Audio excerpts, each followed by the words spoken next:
सत साहिब सतगुरुदेव की जय। बंदी छोड़ कबीर साहिब जी की जय। बंदी छोड़ गरीबदास जी महाराज जी की जय। स्वामी राम देवानंद जी गुरु महाराज जी की जय हो।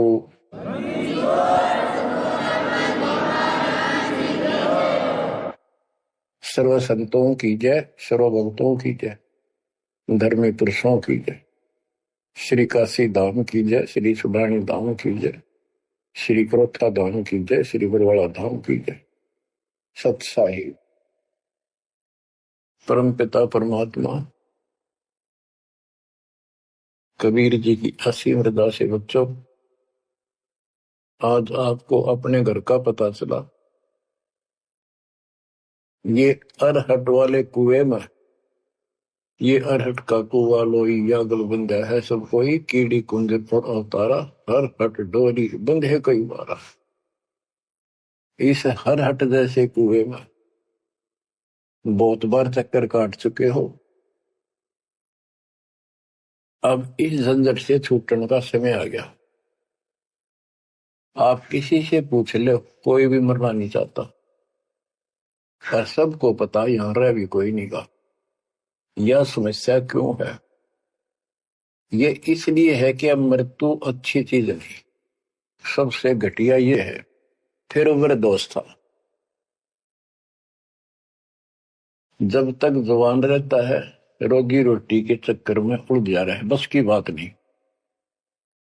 यहाँ की व्यवस्था ऐसी है, छोटे छोटे बच्चे होंगे, उनके पालने के लिए मर मिटता इंसान, और करना पड़े। देखे जहां भूखे बैठे, तो ये मजबूरी है अपनी। और फिर सारा जीवन बच्चों को पाल पोस कर पढ़ा कर शादी कर दी, उनके बच्चे हो गए। बच्चों, अपना कर्म के साथ जीव आप बैठे। बच्चे कितने अच्छे हों, कितनी अच्छी बहू आ जा पुत्रवधू, लेकिन कर्म में दुख है तो कोई न कोई इसी आंट ला देगा काल। वो चाह कभी आप उसकी मदद नहीं कर पाओगे, उसके कर्म ना करने दे। जैसे आपको बता, या फिर कोई ऐसी बीमारी हो जाएगी, बच्चे भी, बेटा भी, पुत्र वधू भी दोनों बैठ कर रोने जाएंगे, और चिल्लाए जा। सास या ससुर कोई भी है, वो कर्महीन इंसान दुखता होंगे, वो दवाई भी जो आ सके हैं अच्छे हॉस्पिटल में ले जाएंगे, लेकिन उस दुख उस दर्द 29 न कौन मिटा होगा। बच्चों, बहुत बार समझा लिया आपको, कभी आंख नहीं खुलने देता। यू काल केवल सतगुरु शरण में आने से इस काल का प्रभाव हट जाता है कुछ समय के लिए, और तब ये बातें अच्छी लगती हैं। ना कोई गाना, ना कोई बेंजू बजे, ना कोई अच्छा सुर निकाल ले जाते, केवल ये परमात्मा की अमर कथा सुनाई जाती है, उस दाता की बोली, उस कबीर परमात्मा की महिमा सुनाई जाती है। और धीरे धीरे जब पाप कम होते चले जाते हैं, यह इतनी अच्छी लगती है। वो गाने सुना करते भगवती एक अन्य के लिए लगते इनके सामने, तो पाप कर्म जितने कटते चले जाएंगे, इतने ही ये आत्मा का आहार इसे अच्छा लगने लग जाएगा। ये बहुत सी घटनाएं सारे घट रही हैं, पर एक आधा सुनाने से सभी समझ में आ जाती है। एक व्यक्ति को अधर्म मार गया, पैरालिसिस होगा, और उसके 4 एकड़ जमीन थी, उन्हें 16 एकड़ बढ़ा दी।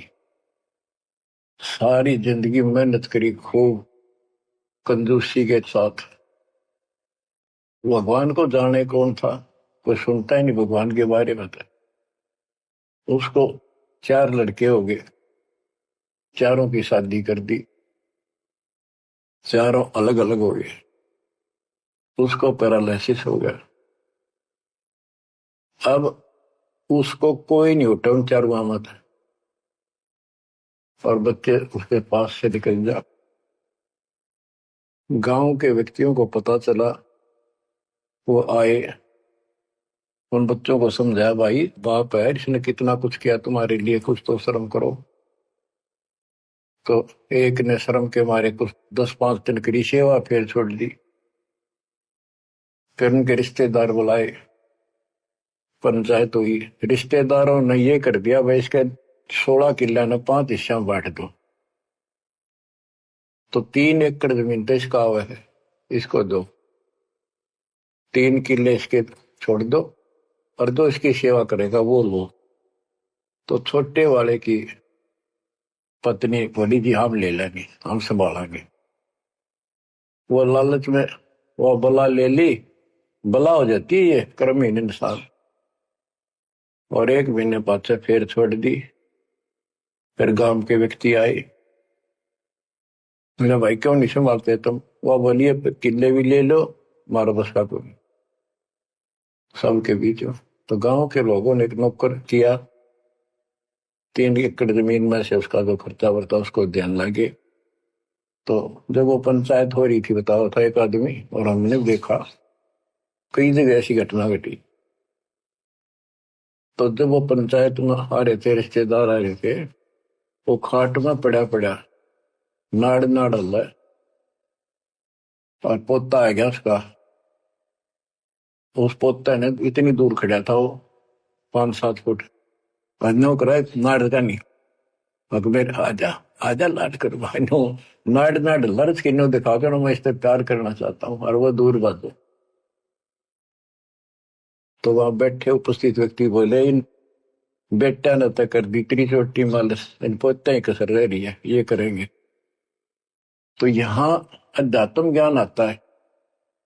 जो काम करने का था कर्म ने वो तो करया कोई नहीं, जिसका दुख भी टला हो, बेटा बेटी पुत्र वो दूर सब न अच्छा लगा हो। तो बच्चों यू काम करने का है, यह सबके साथ बढ़ जाएगी जाए, भगवान की शरण में नहीं रहता। 3 बातों को देखकर दास को और अधिक दृढ़ता लगी, भगवान के प्रति तड़पने लग गया। ये सचमुच तो पहले देखा है सब पता, और भी सामान्य बातें देखी ना, बीमार हो तो भी माता पिता बैठे बैठे देखे जा, और वस्तु के लिए पुकारे जा, कोई सुनने तैयार नहीं था। कबीर साहब कहते बूढ़ा होकर पड़े खाट में, सोने बचन खारे, कड़वी बात सुना करेगा, और कुत्ते ताउन का भी सुख को नहीं, ये छाती फूकड़ आ रही। पुत्र वो दुखा के गई बूढ़ा बुढ़िया ने के ध्यान रखियो को कुत्ता बिल्ली ना बढ़ जाए अंदर। अब वो ध्यान रखे, तुम्हें दिखे कुछ ना दिखे, और दोस्त आंख लागी, कुत्ता बढ़कर उसकी लस्सी दूसी गिरा गया। वो पानी लेकर आई तो मुझे कह तारा इतना भी सुख कौन, तो कुत्ते ने रोक दो, छाती फूक दी तुमने मेरी। तो परमात्मा कहे फिर ये एक वचन सुनोगे तुम, ये कथा सुनने को मिलेगी अमर कथा तुम्हारे को। जो काम करने का वो कर लो, भक्ति करो, और फिर देख घर में भी सुख, शरीर में भी सुख, और सारे बच्चे भी भक्ति मार्ग पर लग जाएंगे। बच्चे सत्संग में जाएंगे, उनके मन दया पैदा होगी, भगवान का डर होगा, उनको अपने कर्तव्य का ज्ञान होगा कि माता पिता की भी सेवा करनी चाहिए, इन्होंने में पाला पोसा है, दया बनती है अंदर इस ज्ञान से। तो बच्चों इस भक्ति, इस सत्संग के बिना इंसान ऐसे जड़े डोका मर जाता है, और जब तक ये ज्ञान नहीं होता वो काम हमने सबसे उत्तम, और बस इतना ही ठीक, वो अच्छा लग रहा था। तो यहाँ कबीर साहब कहते सतगुरु के उपदेश का सुनिया एक विचार, जय सतगुरु मिलते नहीं फिर जाते यम द्वार। वो दुख और आगे देखो, मृत्यु के बाद यम के दूत घसीट के ले जाएंगे धर्मराय के उस न्यायाधीश के दरबार में, फिर उनका फैसला होगा, इसको नरक में डालो, इतने वर्ष, इतने दिन, इतनी घड़ी कैलकुलेटेड होते होंगे। यम के दूत उनको लेकर चलते तोड़ के तोड़ने, क्यों 1 लाख का हिसाब हो डेली, दे लट्ठा दे लट्ठा। वो नरक से वापस भाजे, उनका लठ मारे भाले ठोकर, जबरदस्ती लात मार के ठोकर मार के नरक में गिरे। कहते नरक द्वार में दूत सफर करते क्या चाहता, पुन तक वो ना छूटता, करता चारों खाली। नरक भोग का फिर 4 खानी में भरमता, जुत्ते गदे शोर बनता, और कभी ना लगता पार। सो फेरा सब मिट गया मेरे सतगुरु के उपकार। बच्चों समझ लो इन बातों को और देखो मालिक की दया। ये बातें कदे हमने दादे परदादा पर भी ना सुनी, माता पिता से नहीं सुनी। उसकी दया विदाता की, और आज ये अच्छी लगे और बात एक भी अच्छी नहीं लगती। वो तो बेतुकी बातें हैं, थोड़ी देर बातें करनी पड़ती है इधर उधर की। 2 मिनट बाद में सोचा ही गया तो जा अपना परमात्मा ने याद करे। तो यह लगन अलग से लगेगी, इस सत्संग से लगेगी, और भक्ति सुमन दान करोगे या सेवा, ये सारे मिलकर आपको निर्मल करेंगे। आपको हर तरह से शक्ति आत्मा को मिलेगी। भोजन खाते हैं तो उसमें सभी प्रोटीन सब प्रकार के खाने होते हैं, तभी स्वस्थ शरीर रहता है। इस प्रकार हमने सेवा भी जिसी बने, सुमन भी, दान भी, ये करना पड़ेगा।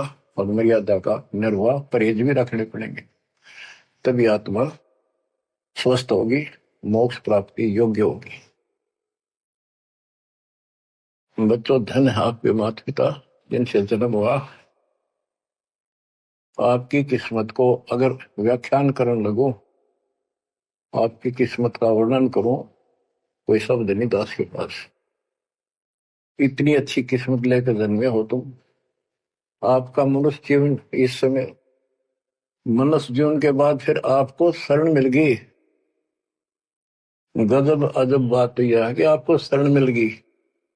आप देखो नाम लेने तो पहले आप किस स्थिति में थे, क्या करा करते, सारा दिन कोहरे डले डोला करते, और मजदूर काल के मजदूर थे, बस पेट के मजदूर, बाचे बाचे अंडला थे। कोई भी अच्छा काम चाह कर भी नहीं कर पावा थे।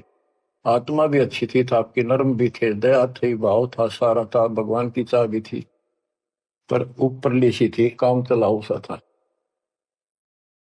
और नाम लेने से पहले जब आपने स्टार्ट किया इस मार्ग को, देख मन कितनी बगावत करे था। ये कैसे हो सकता है, ऐसे कैसे हो सकता है, हमने तो ये पूजा की, हमने ये देखा, ये सुना। तो काल ने परमात्मा से पहले कहा था कि तुम्हारा जो हंस जाओगा ज्ञान बताने के लिए, उससे पहले कहते देवी देव धाम तो दुआओ, तीर्थ व्रत और ये झूठे जब तब मन लाओ। इस तरह की सारी शास्त्र साधना से इनको इतना मूर्ख बना दूंगा कि कोई भी उसके ज्ञान को सुनेगा नहीं।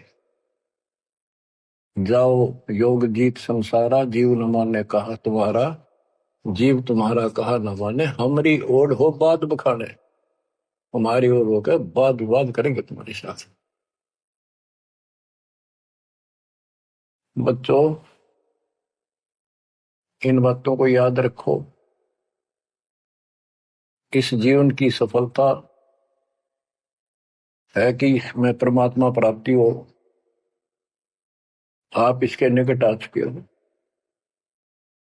आपने जो भक्ति स्टार्ट करी, आपकी यही दशा थी।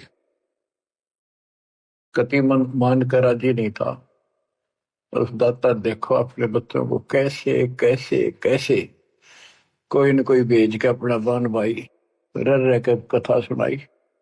कभी अच्छी लगी, कभी ना लगी, धीरे धीरे पाप कटते गए, सुनते चले गए। कहते सो सब सीधर मैं करूं अपने जन के काज, हरने से पूजो मार दो नरसिंह दर के साज। इब्राहिम सुल्तान के साथ कितने खाड़े कर दिए, कितना पीछे पड़ गया जाता अपने बच्चे को नरक से निकालने के लिए। यही दशा अपनी थी। उस दाता ने कोई न कोई कारण बना के अपने को राह दिखाया है। हरे बच्चों समझो इस मार्ग को, क्योंकि ये कथा जो सारी सुनाई जाती है, ये आत्मा को सहारा देती है। ये आत्मा बहुत सतर्क हो जाती है, इन पर सब पर विचार करती है, तब इस मन को साइड कर देती है कि बस बहुत हो गया। आप देखो क्या हाल है, कल न पशु बन जाओगे, और पहले बेरा ने कितनी बार बन लिए। तो परमात्मा आपको बहुत लंबे समय से तैयार करते करते करते करते आ रहे, और आप भी लगे रहे। जैसे भी जितना दाव लगा जिस जन्म में आप कर गए, फिर काल का प्रभाव ज्यादा था, नहीं पार बसाई छूट गया मार्ग। जो गुरुद्रोही हो जाते हैं ना, वो सदा के लिए खत्म हो जाते हैं। वो तो अरबों खरबों वर्षों तक धक्के खाओगे। आप विमुख होते रहे, जैसे राबिया विमुख हुई। स्टार्ट वहां से नहीं था उसका, बहुत पीछे से था, लेकिन भक्ति की चाह बनी रही, दाता फिर मिलते रही।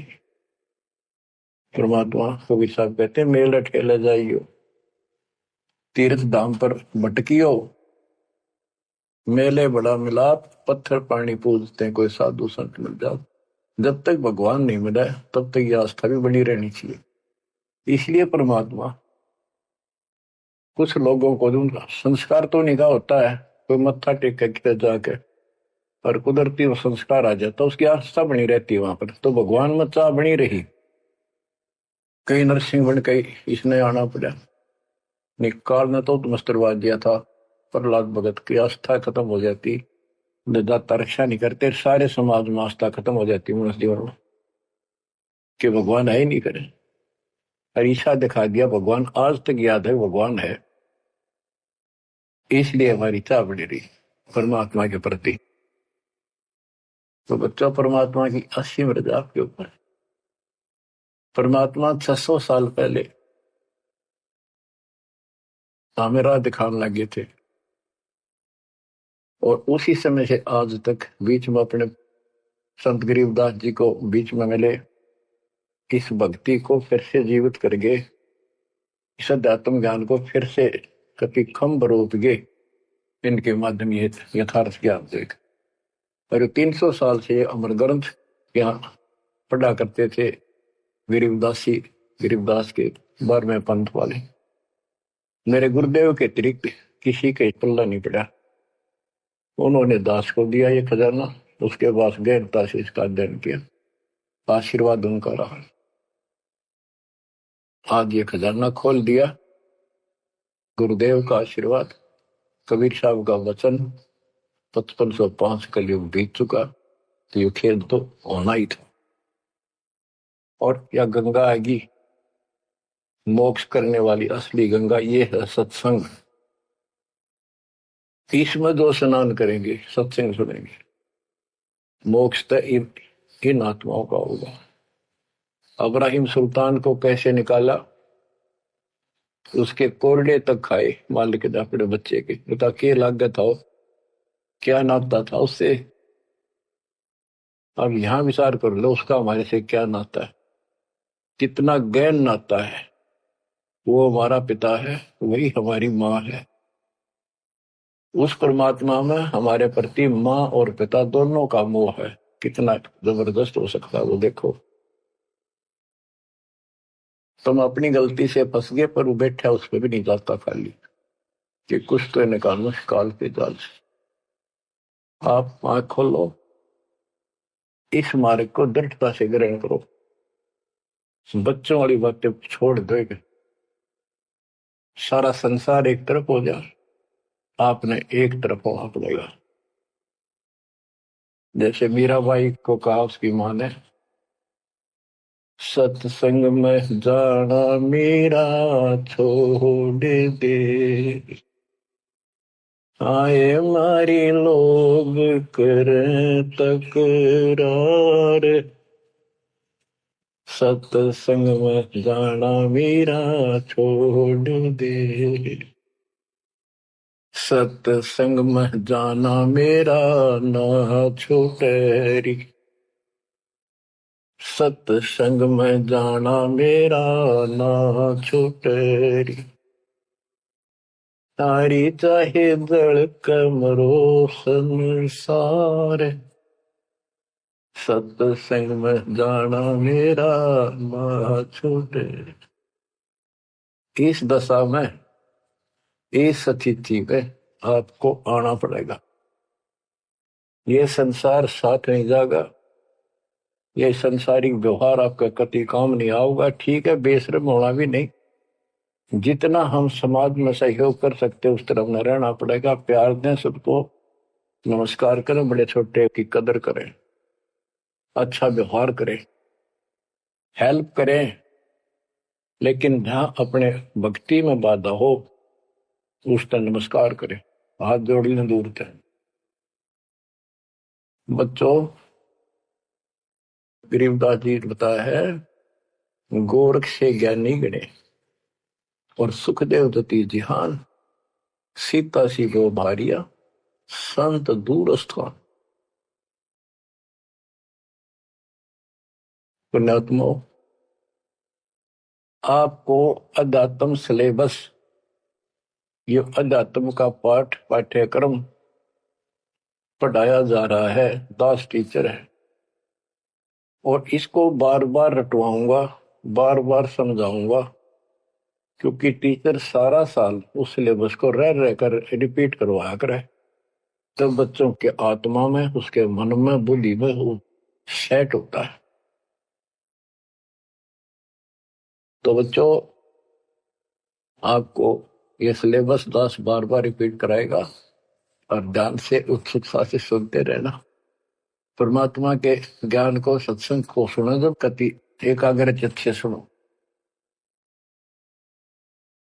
गरीब गोरख से ज्ञानी घने, सुख देव जति जिहान, सीता सी बहु भारिया संत दूर स्थान।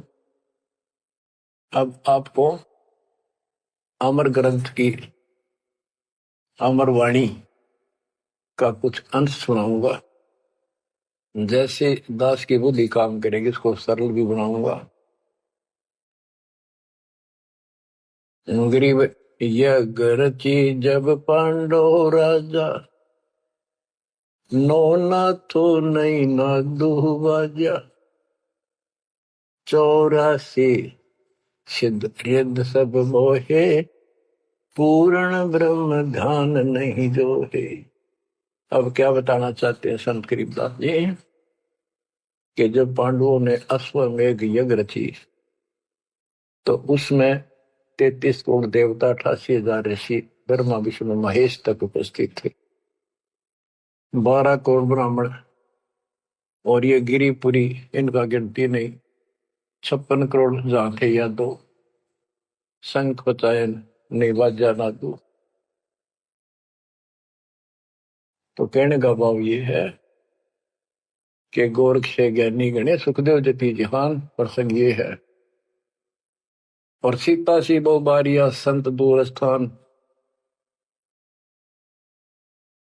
पांडवों ने अश्वमेघ यज्ञ क्यों की थी?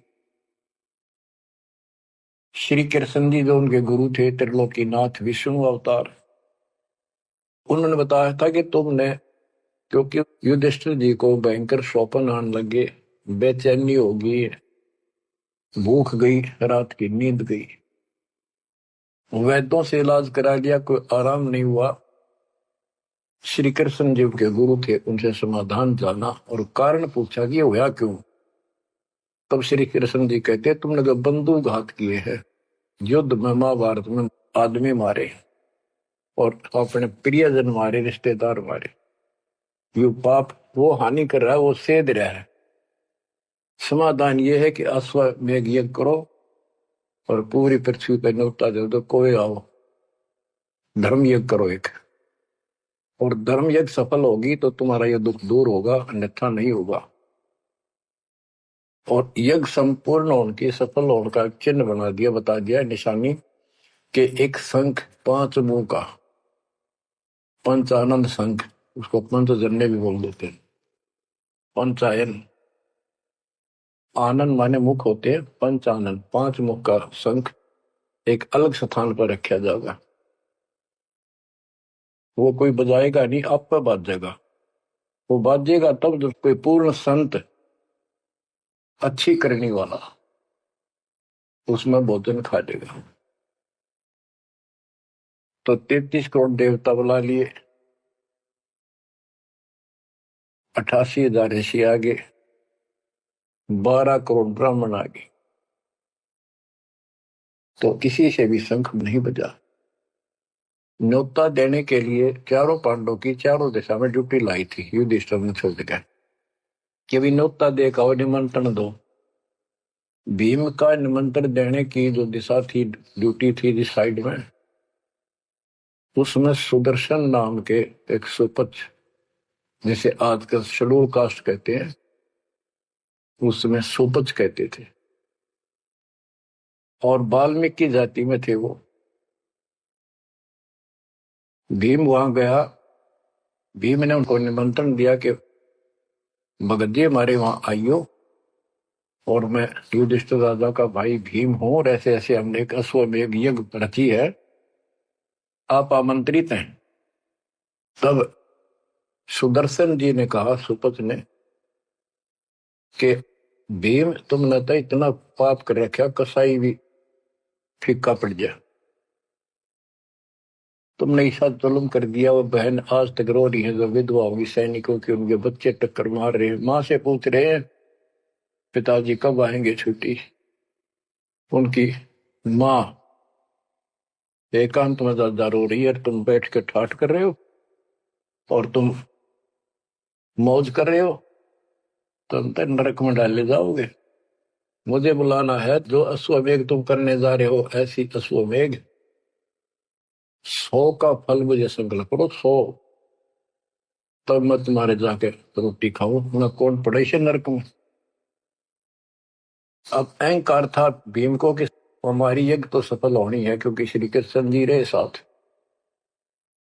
तो उस भगत को कहा कि तेने आना होता जी, निफालतू ना बोले, कि तेरे बिना वह काम अड़ा है, हमारे कोई आंट नहीं लगती। तो सुदर्शन जी चुप हो गए, सकट और सवान को उल्ट जवाब ना दे। जब उनका कति संपूर्ण नहीं हुआ, वो काम नहीं बना, 33 करोड़िया दो सारे आ लिए, सबने भोजन खा लिया।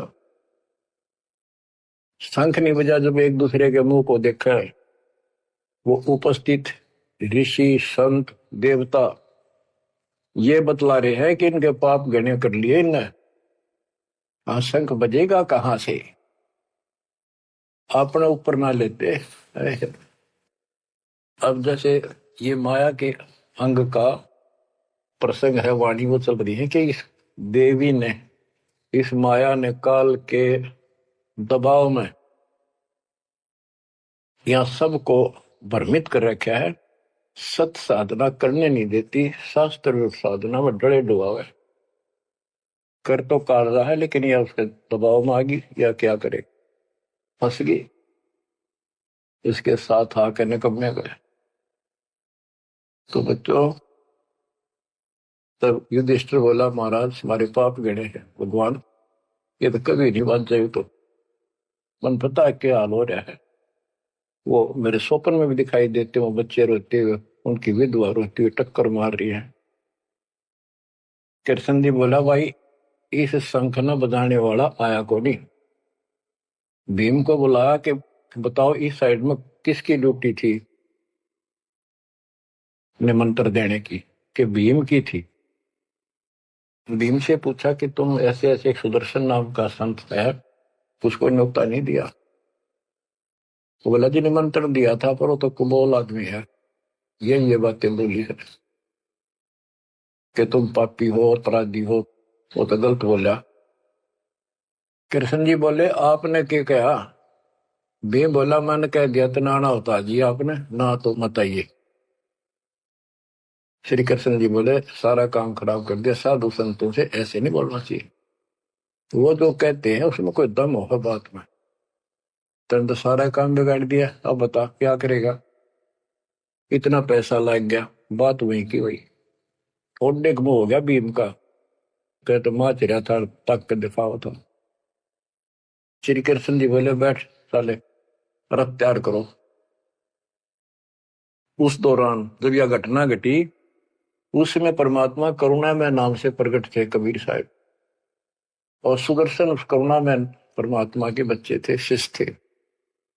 सुदर्शन जी ने अपने गुरुदेव को जाके बताया कि महाराज ऐसे ऐसे वो भीम आया था, और मैंने उसको बोल दिया भाई ऐसे ऐसे कर। परमात्मा बोले, भाई वो यज्ञ तो उनकी पूरी हो को ना, उन तो वो सारे माया के पुजारी बैठे हैं, वह फिर आओगे, तू खिसक जाए यहाँ पे।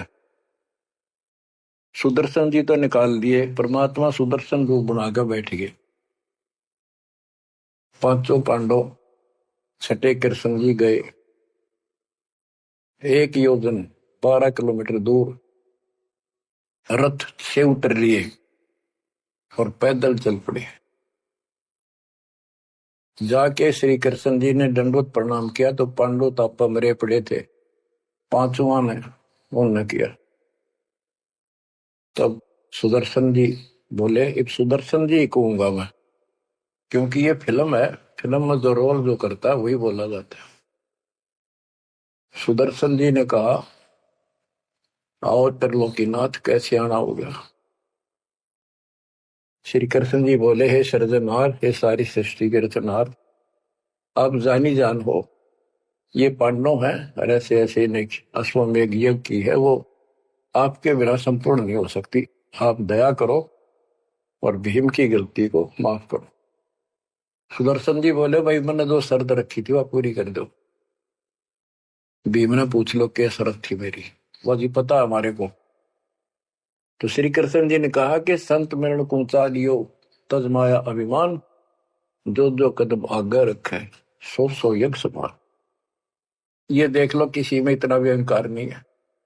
आज ये कति टूटे पड़े हैं, सारा खर्च हो लिया पैसा, बात वही खड़ी है।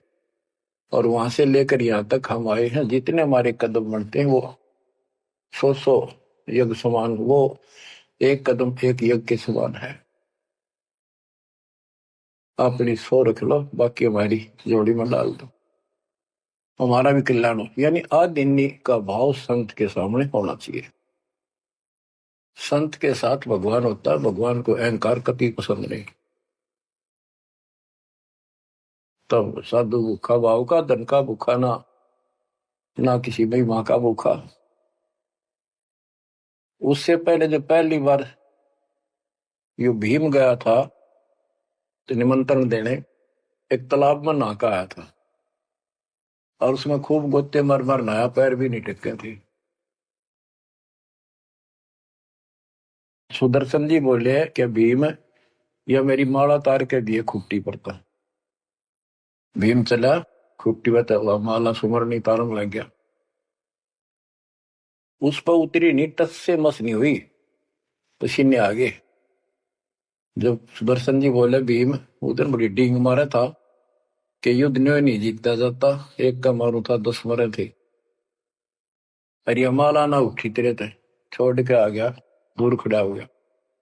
और कोई दिखाना भी जरूरी था कि कुछ है इसके पल्ले, ना तो उनके मन में फिर दूसरा देता। ऐसे हाथ किया परमात्मा ने, वाला अपने आप उठ के उनके हाथ में आ गई। धर्मदास यहाँ घना अंधेरा, बिन परचा जीव जम का चेहरा। अगर थोड़ा बहुत ना दिखाऊं अपनी शक्ति तो काल का बंधेरा मेरी तरफ आवे को नहीं। उस दिन तो बड़ी बात बोल रहा था भीम, और सुन ले, तेरे जैसे पहलवान बहुत होगा जाए लिए। जिसमें तू उस दिन स्नान करके आया था ना, वह खोपड़ी थी उस कुंभकर्ण की। खोपड़ी ये सर का ऊपर ऊपर का कटोरा, जिसमें तेरे पांव भी ना टेके, ऐसे ऐसे होकर जा लिए बकवादी। भक्ति बिना बात नहीं बने बच्चों।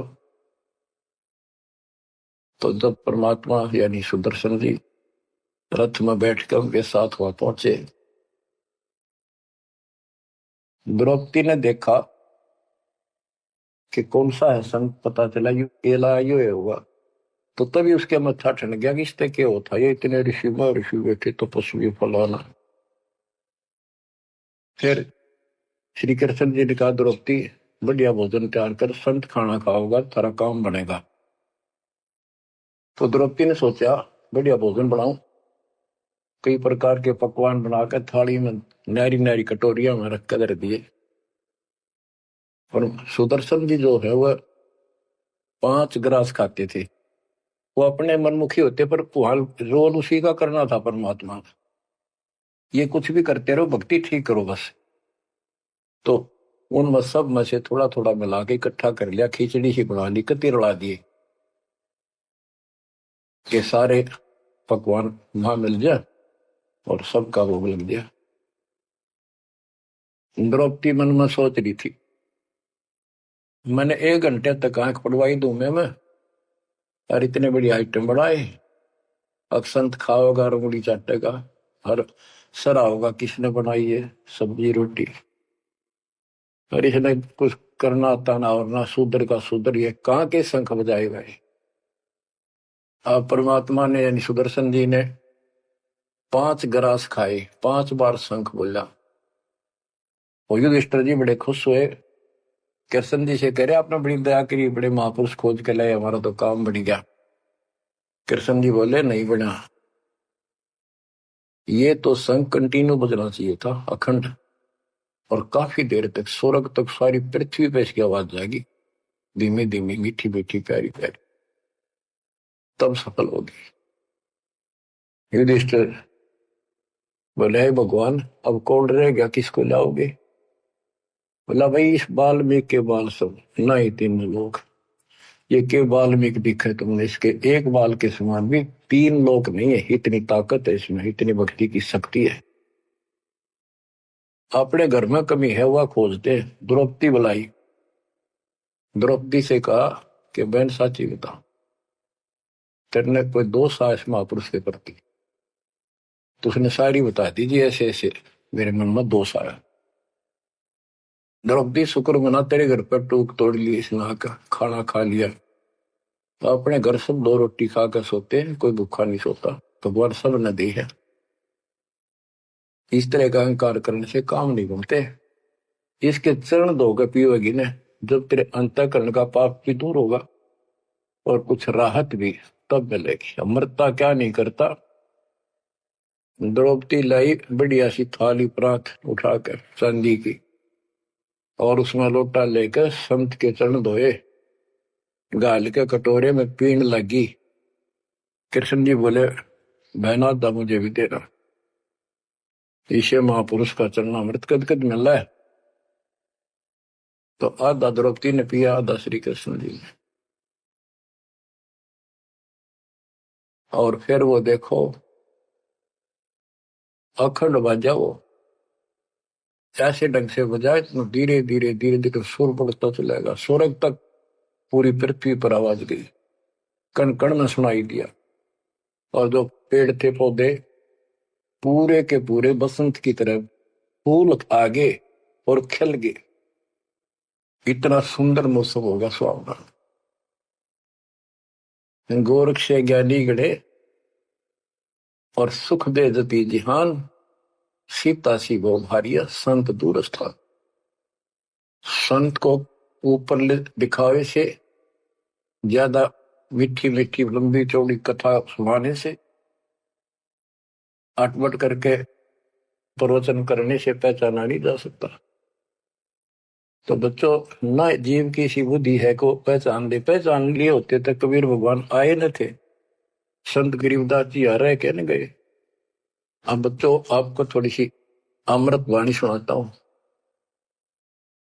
ग्रीव फिर पांडवों की यज्ञ में शंख पंचायन टेरे, 12 कोटि पंडित जहां पड़ी सबन की मेरे। यज्ञ रची जब पांडव राजा, 9 नाथों ने नादू बाजा। उस यज्ञ में 9 नाथ, 84 सिद्ध, 33 करोड़ देवता, 88,000 ऋषि, 12 करोड़ ब्राह्मण और 56 करोड़ यादव, जो श्री कृष्ण के वंशज थे, जो पांडवों के रिश्तेदार थे।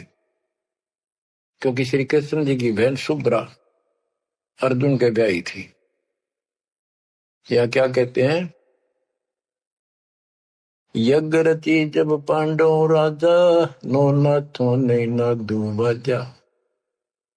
84 सिद्ध रिधि सब मोहे, पूर्ण ब्रह्म ध्यान नहीं जो है। अब माया के उनकी वाणी पर देखो छिए, इन्होंने बताया है कि 84 सिद्ध, 9 नाथ, ये रिद्धि सिद्धि में उलझा रखे थे। 84 सिद्ध रिद्धि सब मोहे, इन्होंने पूर्ण ब्रह्म ध्यान नहीं जो है, पूर्ण परमात्मा की भक्ति नहीं करी। कोटि 33 यज्ञ के माही, सुर नर मुनि जन गिनती नाही। 56 कोटि जहां थे यादो हो, जिनसे नाही बाजा ना दू हो। कोटिक वक्ता वेद उचारी, ना बयम संपूर्ण सारी। सड़ दर्शन की गिनती नाही, अनाथ जीव जी में बो माही। ओहो, सठ दर्शन ये गिरिपुरी कहती है बहुत गड़े आए हुए थे, और अनाथ जीव भी बहुत गड़े आए। शोर नर मुनि जन तपा सन्यासी, दंडी वृत्त बहुत उदासी। कामधेनु कल्प वृक्ष ही लाए, 3 लोक के सुर नर आए।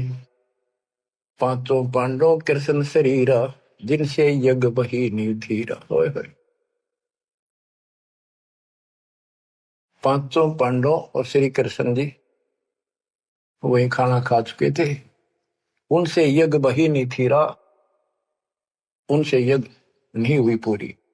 एक बाल्मीक नीचे कुल साधु, जिन शंख पचायन पूरे नादु। और गनो माया के पूता, ब्रह्म जोगनी सब ही दूता। ओहो, कहते हैं एक बाल्मीक नीचे कुल साधु, जिन शंख पचायन पूरे नादु। ये और गनो माया के पूता, ये औरतें माया के भ्रमित है, माया सिद्धि प्राप्त करके लोगों को प्रदर्शन करना, ये भी माया जाल। या महिमा पागी न इनमें खेल ले गए खिलौने से, या माया ये देवी न उलझा रखे काल के दबाव। कहते और गनो माया के पूता, ब्रह्म जोगिनी सब ही धूता। अब क्या बताते हैं, गिरि 5 पांडव संग हैं, और 6 कृष्ण मुरार। चलिए हमारी यज्ञ में समर्थ सिरजनहार। अब श्री कृष्ण जी भी तो 3 लोक के मालिक हैं, पिछले संस्कारी हंस है। परमात्मा ने उनको सद्बुद्धि दी, उनकी दिव्य दृष्टि खोली कुछ समय के लिए, तो उनको भगवान दिखाई दिया था। वो सुदर्शन उस दिन थे भी भगवान, पर उसको एहसास था, क्योंकि अध्यात्म मार्ग के अंदर अपने आप आत्मा अपने से शक्तिशाली के आगे नीचे हो जाती है, मुरझा जाती है।